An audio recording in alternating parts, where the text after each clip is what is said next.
Hi everyone.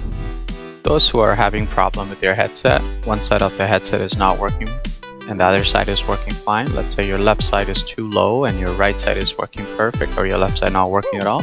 So here's the solution. Step number one, go into sound settings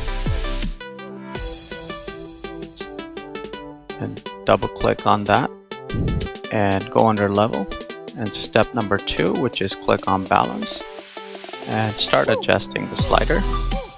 As soon as you start adjusting it, you should notice the difference. Your left should start working.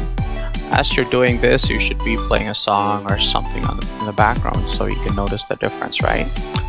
So yeah, that's it. So just 2 steps to follow, and that should solve your problem.